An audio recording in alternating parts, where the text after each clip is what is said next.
Was he set up to fail? Or did Shedeur Sanders just blow the biggest opportunity of his NFL career? Because what we just saw in Cleveland wasn't just a bad game, it was a complete collapse. 5 sacks, 0 chemistry, benched during the most critical drive of the game. And now? NFL insiders, analysts, and even Skip Bayless are saying the unthinkable, that the Browns sabotaged Shedeur from day one. But how did we even get here? Cleveland drafted Deion Sanders' son with all eyes on him, but then buried him behind third-string linemen, no-name receivers, and a coach fighting to keep his job? Something about this situation just doesn't add up. Because while the box score tells one story, the body language, the interviews, and the locker room say something completely different. And if the rumors are true, Cleveland never planned to let Shedeur succeed in the first place. So what really happened? Was this all part of a hidden agenda? Or is Shedeur just not ready for the league? Let's break it down piece by piece. For most young quarterbacks, the NFL preseason is a chance to shine, to prove you belong, to climb the depth chart, to turn heads. But for Shedeur Sanders, it felt more like walking into a rigged chess match, already checkmated before he touched the ball. His debut against the LA Rams wasn't just rough, it was brutal. 5 sacks, 3 completions, and barely a moment of rhythm before the pocket collapsed. Again and again. Now let's break that down. Because yes, quarterbacks are expected to adjust to pro speed. Yes, mistakes happen. And yes, nobody expects rookie QBs to dominate in preseason. But in this case, something felt off. Shedeur wasn't just struggling. He was isolated, playing behind a second or maybe third-string offensive line with receivers who couldn't separate if their contracts depended on it. Some of these guys had barely taken live reps themselves, and there was Shedeur, dropped into the fire. Alone. He looked uncomfortable, sure, but not because he didn't belong. It was because nobody around him looked like they belonged. Even Skip Bayless, who doesn't hesitate to destroy young, hyped athletes, took one look at the game and said what many were thinking. He's throwing to South freaking Canela. What is this? They sabotaged this kid. Skip's words might sound dramatic, but rewind the tape, and it's hard to argue with the basic facts. The play calling felt stale and vanilla. The route combinations were basic and predictable. There was 0 protection up front. And Shedeur had no time to operate flushed out, hit, or sacked in moments. But here's where it gets even more strange. Despite being named one of the preseason QBs to watch going into camp, Shedeur didn't even get the closing 2-minute drill. Now, why is that important? Because for most coaches, especially with young QBs, that drill is gold. It's where you get to see how a quarterback handles pressure, reads the field, and responds with the game on the line. But just when it was time for Sanders to possibly mount a statement drive, they pulled him. Kevin Stefanski, already heavily criticized for his quarterback decisions, put Tyler Huntley in instead. No warning, no reason given. Shedeur didn't even know he was out of the game. He was literally on the sideline warming up, fully expecting to go back in, powering up for the situation every quarterback dreams of. And then they tell him he's sidelined. Not communication, not clarity, just benched, like an afterthought. Imagine that. You've waited your whole life for this shot. You're powering up for a final drive. And you're yanked off the field not because you weren't trying, but because someone made a decision behind your back. The look on Shedeur's face? Confused, quiet, composed. He didn't lash out. He didn't throw his helmet. He didn't call anyone out. He owned it. In the post-game interview, he said calmly, "Of course, that's a quarterback's dream. Those are moments I thrive on. But it wasn't my decision, and I was happy Huntley got in and handled business." That kind of composure? Rare. Especially for a rookie in a high-pressure situation. He even took blame for the sacks, something he didn't have to do, saying maybe his eyes weren't quick enough on his progressions, or maybe he could have handled the blitz better. That's not immaturity, that's leadership. Which begs the question, if he's doing the right things and keeping calm through the storm, why does it feel like Cleveland was avoiding giving him a real shot? And let's not forget, this wasn't a regular preseason matchup. The Rams weren't playing their best D-line. Some of Cleveland's top receivers weren't suited up. This was Shedeur's one real window to show teams around the league what he could do. Instead, he got buried. And here's where the NFL gets cold, real cold. You only get so many chances to showcase your skills, and more often than not, it's less about talent and more about timing, politics, and perception. If you're not a first-rounder, or someone the GM publicly backed, You're on thin ice the moment you sign the dotted line. And Shedeur? He wasn't drafted early. He wasn't even the Browns' plan A, B, or C, which means any slip-up, any misstep, even if it wasn't your fault, could be your last shot. That's not football, that's survival. But what came after the game made things even messier, because when Skip Bayless got on air, he didn't hold back. According to him, Shedeur wasn't just overlooked until he went to 7A. He was set up, exiled, wasted. Let's talk about what Skip really said and why his rant might not be as far-fetched as it sounds. By the time the Browns-Rams preseason game ended, something was already brewing. On social media, fans were split. Some blamed Shedeur Sanders for holding the ball too long. Others pointed fingers at the Browns for giving him nothing to work with. But Skip Bayless? He didn't just throw blame. He dropped a grenade. Live on air, Skip called the entire situation what many fans had only tiptoed around, a flat-out sabotage job. Quoting him directly, Skip said, "It's like he got sabotaged today. That's how it struck me. They tossed him in there to fail, so he wouldn't make any more noise and take pressure off Stefanski."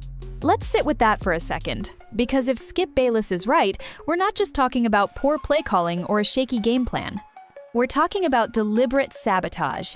According to his rant, Skip believes Shedeur's entire situation was meant to fail, scripted failure, just to protect a coaching staff that's been walking on thin ice since last season. And look at the pieces.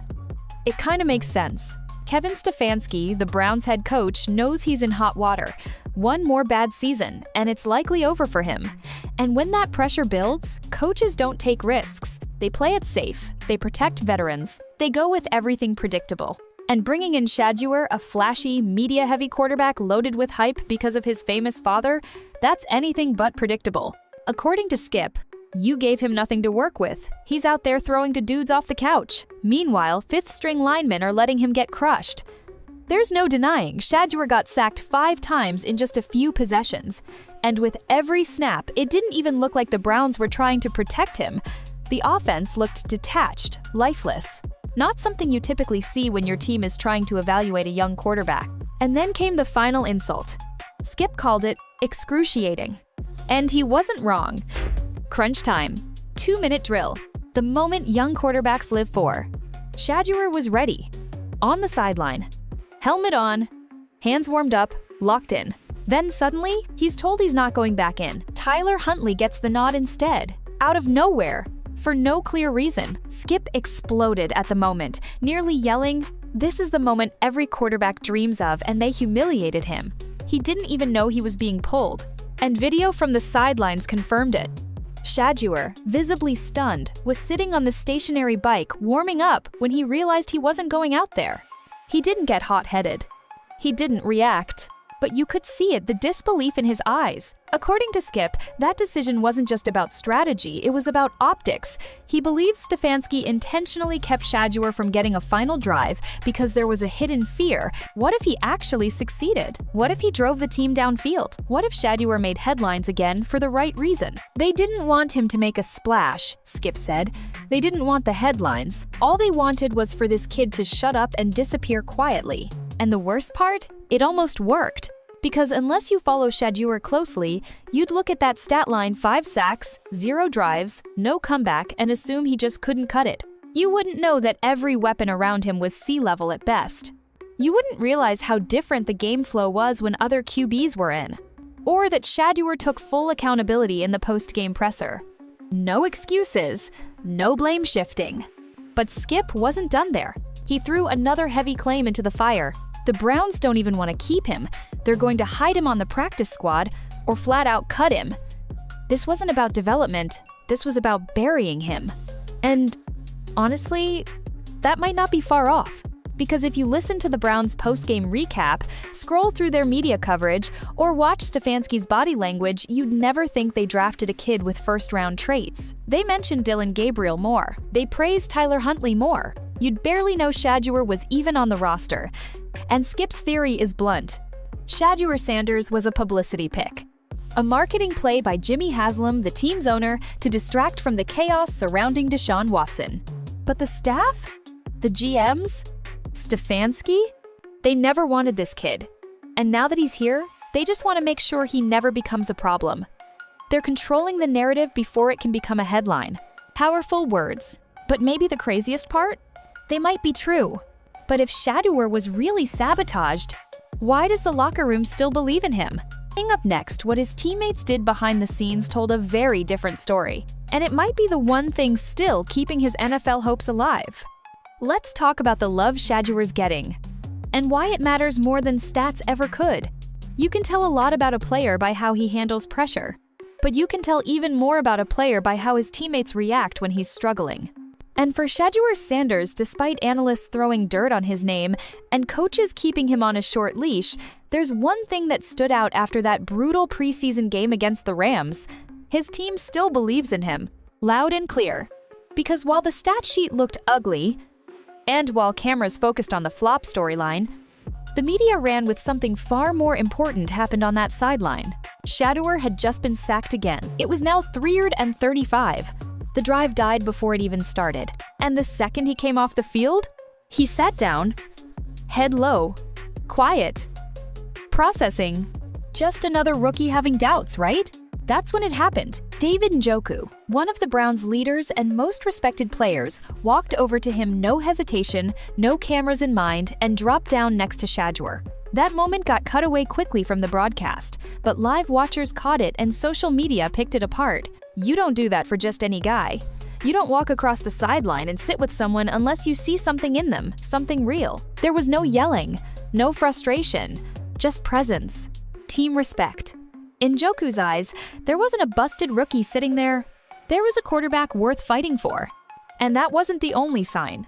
Reports started coming out from camp that week about how quickly Shedeur earned respect inside the locker room, how he handled the media spotlight, how he studied like a veteran, how even guys ahead of him on the depth chart were talking about how focused he was behind the scenes. He wasn't pulling the celebrity son card. He wasn't playing the victim after the Rams game. He showed accountability, maturity, and most importantly, quiet leadership. And that matters in the NFL, way more than fans realize. Because while coaches and staff look at schemes, numbers, measurables, players look for something different. They look for that it, that fire, that smooth but unshakable swagger, that ability to stay calm while the room burns. And if you know Shedeur Sanders, you know he's got it. He's had it since his days at Jackson State, and he proved it again under pressure at Colorado.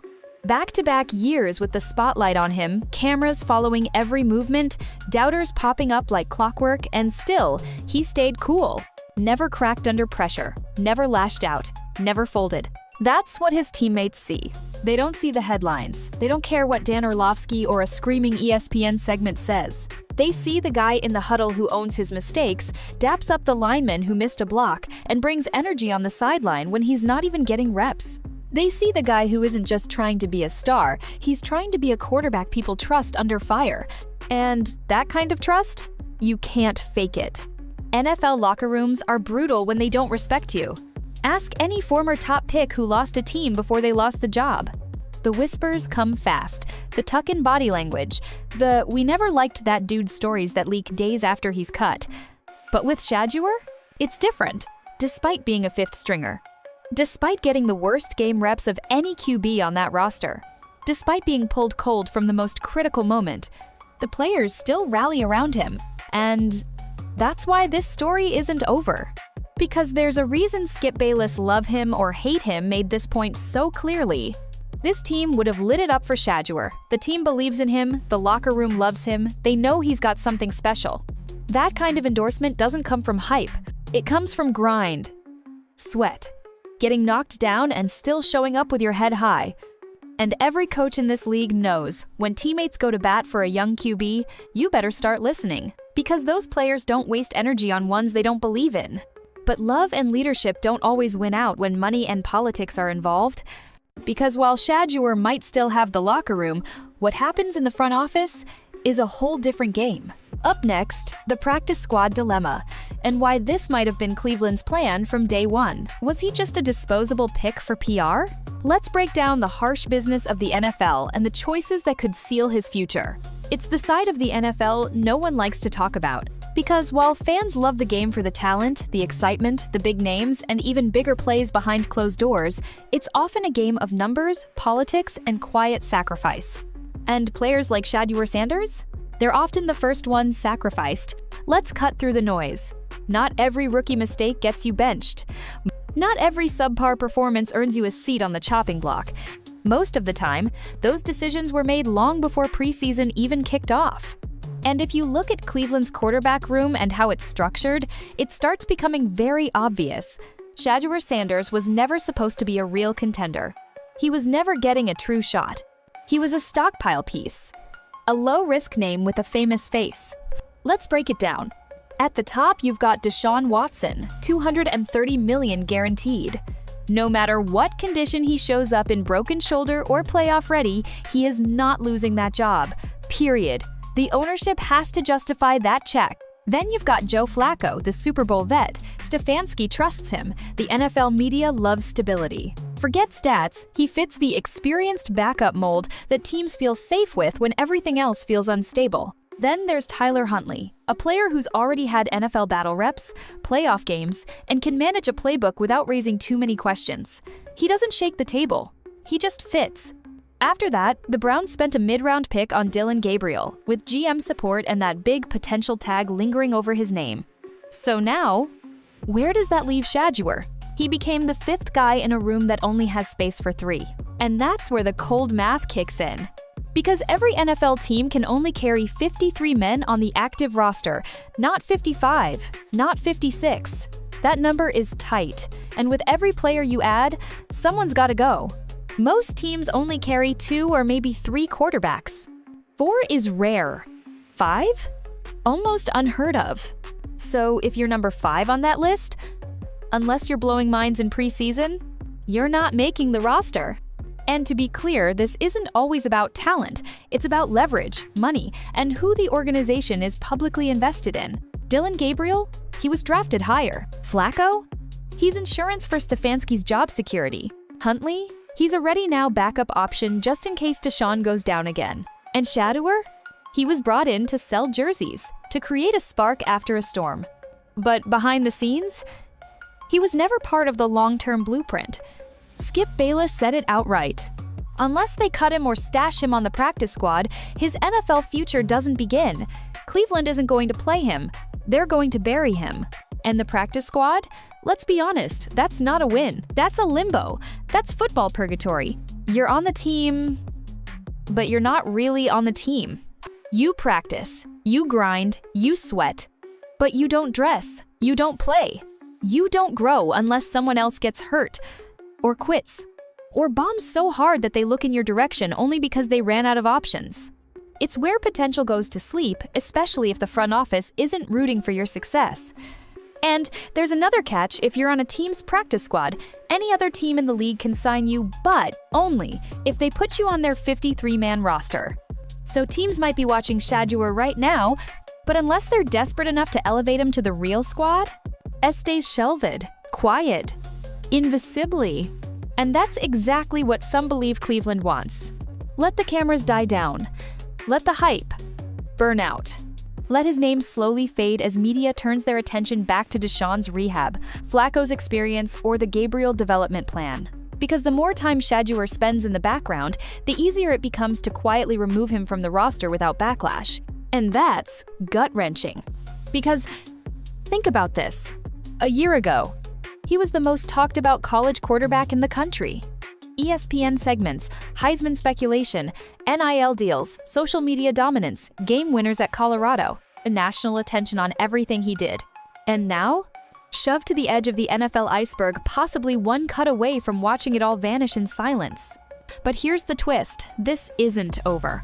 Because if Cleveland thinks they can hide Shedeur away from the rest of the league without anyone noticing, they're dreaming. In a league starving for quarterback depth with plenty of rosters looking shaky behind their starters, Shedeur may still have a window.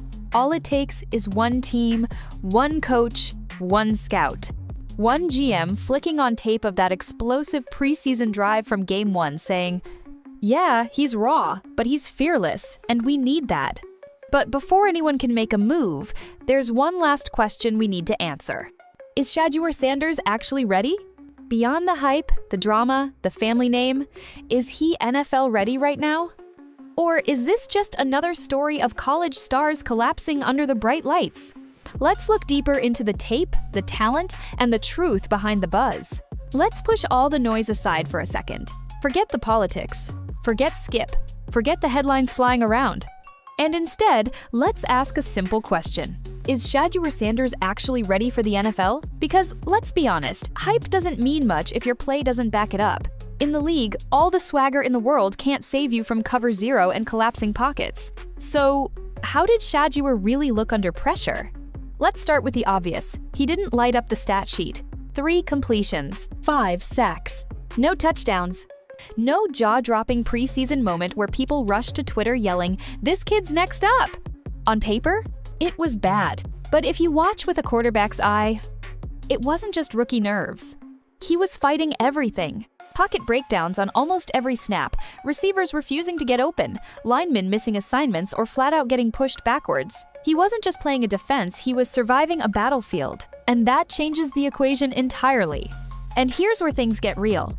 Not once did Shedeur point fingers. In fact, in the post-game press conference where most rookies throw out cliches or blame the process, Shedeur took full responsibility. "I gotta watch the film. I could have got my eyes in better spots. The sacks? Yeah, those are on me." That's not lip service. That's film room maturity.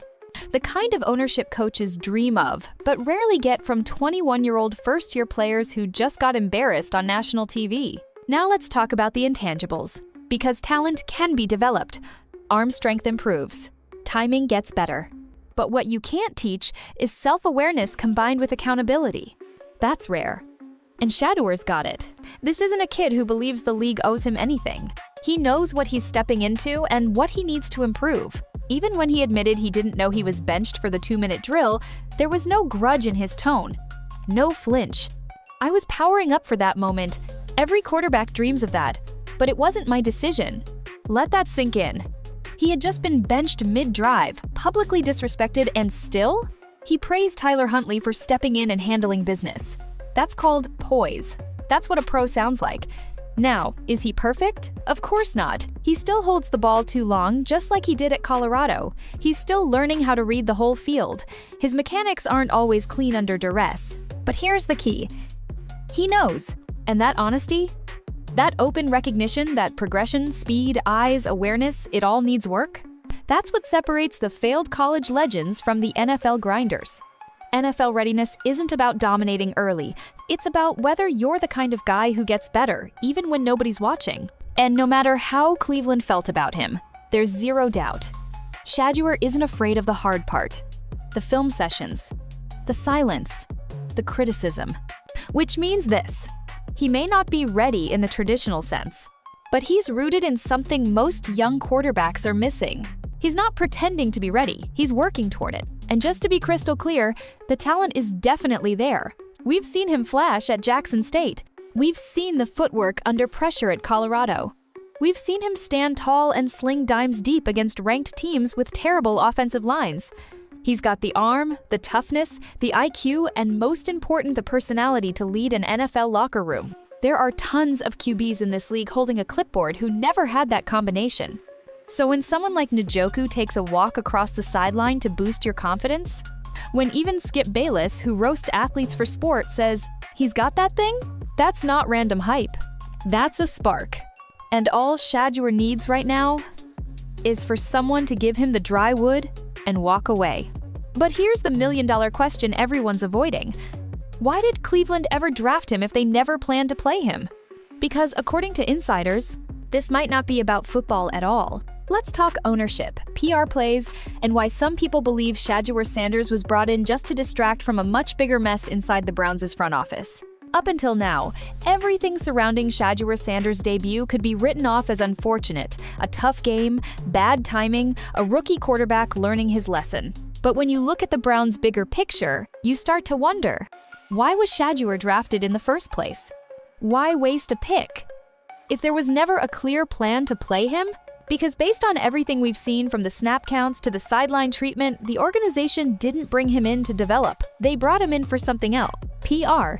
Let's rewind the clock a bit. This is the same Cleveland franchise that bet the house on Deshaun Watson after 20-plus allegations and the most polarizing quarterback contract in NFL history.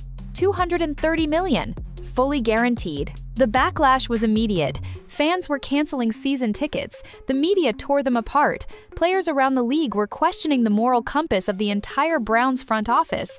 Cleveland needed a distraction. Enter Shedeur Sanders. Cool-headed, swaggered up, media-trained since middle school, son of Deion Sanders, built-in fanbase, Yayon college stardom equals instant headlines. And the best part? Low risk, high reward. If he played well, look at this fresh QB prospect inside a broken franchise. If he played poorly, oh well, just a late-round gamble. Cut him quietly. Either way, he made headlines for the right reasons. And in the middle of Deshaun's controversy, that was worth more than anything on the field. Even Skip Bayless cemented this theory. I'm still convinced Haslam, the Browns owner, only took Shedeur for that headline spark, something to shift the heat off the Watson disaster. It's not just a wild take. Let's look at the trail. Shedeur wasn't on many draft boards for Cleveland. No major scouting reports ever claimed Stefanski was high on him. He wasn't at the top of their QB necessity chart. Then, suddenly, boom! Cleveland picks up one of the most talked-about QBs in college football. Even though Stefanski never gave any indication he wanted a quarterback like Shedeur, one with mobility, command, confidence, and a family legacy that guarantees media attention every time he takes the field. Because if you know how Stefanski operates, that's not his style. He's a by-the-book, keep-it-simple kind of coach. And right now, he's coaching for his job, which means the last thing he wants is a rookie QB who shakes the locker room and makes waves with fans every time his name hits a timeline. So here's what may have happened. Ownership wanted the PR win. The front office wanted a spark, a little bit of temporary spotlight they could control. But the coaching staff? They never bought in. Their loyalty lies with what protects them most: experience. That's why Joe Flacco's holding a reserved mentor role. That's why Tyler Huntley, despite barely moving the needle in camp, is still being trusted with drive opportunities. That's why Dillon Gabriel, the more coachable third-rounder, is being slow-baked under wraps. And Shedeur? Too loud, too confident, too well-known, too dangerous. Do you know how many headlines Cleveland would have had to deal with if Shedeur exploded in the preseason? If he had one comeback drive, one viral locker room speech, one next star moment, the fans would have demanded more of him. The media would have swarmed. And the pressure on Stefanski would have skyrocketed. So instead, they clipped his wings early, gave him limited reps, buried him behind third and fourth stringers, then benched him for a 2-minute drill he was mentally gearing up for, fully expecting to lead. And now the plan is clear. Either they stash him on the practice squad and hope another team doesn't notice, or they quietly cut him and bury the reasoning behind roster math and depth chart decisions. Because for them, that's checkmate. Story over. Focus shifts. PR mission complete. But here's what they didn't expect. The fans didn't disappear. The support Shedeur's getting online is louder and more loyal than they planned for. Players like Njoku are voicing love. Media figures like Skip Bayless are calling it out. And other teams are starting to pay attention. Which means Cleveland's plan to control the narrative might have just backfired. So now the question becomes, what's next? Because if Cleveland cuts him, the league is watching. And if he falls into the right hands, Shedeur Sanders might finally get the one thing he's been denied from the start, a real chance. Let's talk about how this could all end, because this story isn't over. And the next chapter might be the biggest of his career. So now here we are. After everything, the drama, the disrespect, the missed drive, and the media firestorm, Shedeur Sanders stands at the edge of a cliff that so many young quarterbacks fall off. But he's not falling, he's waiting. And what happens next could change everything. The Browns have a choice to make, and so does the rest of the NFL. Either they cut Shedeur, or they stash him on the practice squad and hope he quietly disappears. But here's the problem with that idea. The rest of the league is watching. General managers across the NFL are always searching, digging through preseason tape, reviewing quarterback depth, and looking for one thing: value. And right now, that's exactly what Shedeur is. He's not going to cost a team a first-round pick. He's not going to shake up $1 billion cap space. He's young, smooth, coachable, and composed under pressure. And above all, he still has upside. All it takes is one team, one injury, one disappointing second stringer, or one gutsy front office saying, "Why not? What's the risk? Let's see what this kid can really do." Because here's what people forget. Every year, dozens of average quarterbacks float around rosters, holding clipboards, collecting paychecks, guys that never had the mentality or talent Shedeur has. But they know someone, or they got lucky, or they were low risk, and that's how they survived. But Shedeur, he doesn't want to survive, he wants to compete. And the teams that are struggling, and trust me, there are plenty maybe looking at their QB rooms right now, thinking, "Look, our guy's not it. We've got a system, we've got a line, but no one to lead it. So why not bring in fresh blood with fire, with swagger, with it?" Let me give you 5 names to keep an eye on. 1. New England Patriots. They've been bouncing between Mac Jones, Bayless, and now uncertainty with Drake May. They love mental toughness and football IQ, 2 areas where Shedeur's underrated. 2. Las Vegas Raiders. They don't have a clear franchise QB. Antonio Pierce runs that locker room with emotion and hunger. Shedeur's attitude would thrive on that kind of team-first culture. 3. Arizona Cardinals. Kyler Murray's future is always cloudy, injury-prone, often inconsistent. They need a confident insurance plan, and Shedeur won't shy away from the desert spotlight. 4. Atlanta Falcons. You really think they've sold the farm on Desmond Ridder? In a city where Dion built a legacy? That move writes itself. 5. Tennessee Titans. Will Levis is unproven, and the system is shifting. The Titans could add a fiery, focused young talent without shaking the locker room, a smart, low-cost risk. And here's the twist Cleveland didn't expect. Shedeur doesn't have to be great right now, he just has to get away. He needs out of the shadow, out of the politics, out of the token pick spotlight, and onto a roster that actually wants to see him grow. Let's not forget Deion Sanders didn't raise a kidder. And Shedeur? He's not a hype machine. He's not a TikTok quarterback. He's a film junkie, a competitor, a guy who's watched greatness in front of him his whole life and decided, early, I want mine. He's not asking for the keys to an offense. He's asking for the garage door to open. Because once he's inside, once a coach says, "Here's a 10-play package, show me something." Once he gets a real second-half 2-minute drill with real receivers, it won't be politics anymore. It'll be football. And that's where Shedeur shines. So what does this all mean? Cleveland may have shut the door, and the media might have turned the page. But sometimes the best comeback stories don't need a spotlight, they just need one opportunity. And if Shedeur gets that, the story isn't over. It's only just beginning. Let's wrap this up. In sports, especially in the NFL, timing is everything. Where you're drafted, who the coach is, who gets injured, who believes in you and who doesn't. Sometimes, it's not about how good you are, but when and where someone gives you that shot to prove it. And right now, Shedeur Sanders is stuck in the shadows not because he isn't ready, not because he lacks talent, but because he walked into a building that never truly planned to let his light shine. From day one in Cleveland, it felt off. They drafted him, but they didn't invest in him. They gave him a jersey, but not a real chance. And when he needed reps, support, and a steady platform to improve, they gave him third stringers, shallow schemes, and a silent sideline when it mattered most. And still, he stood tall. No tweets, no entitlement, no blame game. Just focus, maturity, accountability, respect. You can't teach that. You see, Shedeur may not have passed the media's NFL-ready eye test, but he passed a much more important one, the locker room test. When a veteran like Njoku walks up to you, mid-game, just to say, "Keep your head up. We've got your back." That tells you all you need to know. What the analysts miss and what the Browns don't seem to realize is this. You don't bury natural-born leaders. You don't waste players who maintain composure in chaos. And you don't silence a guy who puts in the work and plays the long game. Because eventually, that kind of player breaks through. In this league, it takes just one injury, one call, one coach who says, "I see what they didn't." And when that day comes, the same story they're using to bury him now will become the origin story for one of the coldest comebacks we've seen in years. Picture it. Some Sunday down the line, the backup goes down. The stadium's quiet. The camera pans to the sideline. And there's Shedeur. Helmet on, gloves tight, game face exactly how we've seen it 100 times before. And when that moment comes, he won't hesitate, because you can't silence genetics. You can't mute grind, and you sure can't overlook Coach Prime's son forever.